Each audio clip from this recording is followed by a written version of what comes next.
ইতিহাস যেন নিজেকে আবারও পুনরাবৃত্তি করছে। সালাউদ্দিনের জয় করা সেই ঐতিহাসিক দুর্গ এখন ইসরায়েলের দখলে।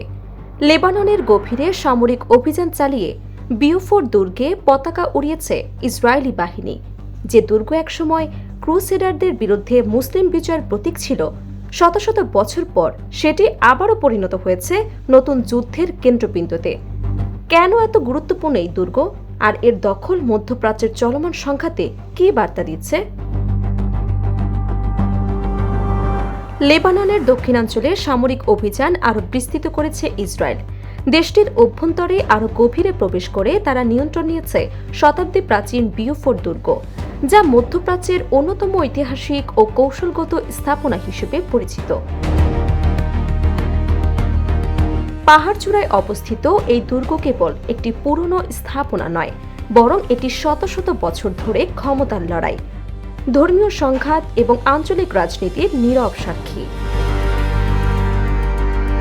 দুর্গটি দখলের পর সেখানে ইসরায়েলি পতাকা উত্তোলনের খবর আন্তর্জাতিক গণমাধ্যমে ব্যাপক আলোচনার জন্ম দিয়েছে। বিশ্লেষকদের অনেকেই বলছেন, লেবাননের দক্ষিণাঞ্চলে ইরান সমর্থিত সশস্ত্র গোষ্ঠী হিজবুল্লাহর বিরুদ্ধে চলমান অভিযানে এটি ইসরায়েলের অন্যতম বড় কৌশলগত অর্জন। কারণ পাহাড়ের চূড়ায় অবস্থিত এই দুর্গ থেকে আশেপাশের বিস্তীর্ণ অঞ্চল পর্যবেক্ষণ করা সম্ভব। সাম্প্রতিক সপ্তাহগুলোতে লেবাননের ভেতরে লিতানি নদীর উত্তরাঞ্চল পর্যন্ত সামরিক তৎপরতা বাড়িয়েছে ইসরায়েলি বাহিনী। পর্যবেক্ষকদের মতে গত 2 দশকেরও বেশি সময় এই প্রথমবারের মতো ইসরায়েলি সেনারা লেবাননের এত গভীরে অভিযান পরিচালনা করছে। দুর্গের আশেপাশের গ্রামগুলোতে কয়েকদিন ধরে তীব্র সংঘর্ষ এবং বিমান হামলার খবর পাওয়া গেছে। এরপর 31 মে ইসরায়েলের প্রতিরক্ষা মন্ত্রণালয় দাবি করে তাদের সেনারা বিওফোর দুর্গের নিয়ন্ত্রণ নিয়েছে। এই ঘোষণার পরই দুর্গটি আবারও আন্তর্জাতিক আলোচনার কেন্দ্রে চলে আসে। কিন্তু কি এমন বিশেষত্ব রয়েছে এই বিওফোর দুর্গে, যা একে আজও এত গুরুত্বপূর্ণ করে রেখেছে? বিওফোর দুর্গের ইতিহাস জানতে হলে ফিরে যেতে হবে ক্রুসেড বা ধর্মযুদ্ধের যুগে। 11 শতাব্দীর শেষ ভাগে ইউরোপের ল্যাটিন খ্রিস্টান শাসকদের নেতৃত্বে শুরু হয় ধারাবাহিক সামরিক অভিযান, যা ইতিহাসে ক্রুসেড নামে পরিচিত। এই অভিযানের অন্যতম প্রধান লক্ষ্য ছিল জেরুজালেম ও পবিত্র ভূমির নিয়ন্ত্রণ প্রতিষ্ঠা করা। সেই অস্থির সময়ে মধ্যপ্রাচ্য জুড়ে নির্মিত হয় একাধিক দুর্গ ও সামরিক ঘাঁটি, যার মধ্যে অন্যতম ছিল বিওফোর। 1139 খ্রিস্টাব্দে জেরুজালেমের ফ্রাঙ্কিশ রাজা ফুলক এই দুর্গ নির্মাণের উদ্যোগ নেন।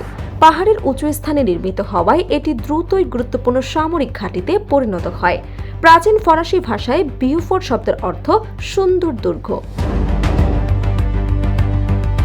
তবে নামের সৌন্দর্যের চেয়ে এর সামরিক গুরুত্ব ছিল অনেক বেশি।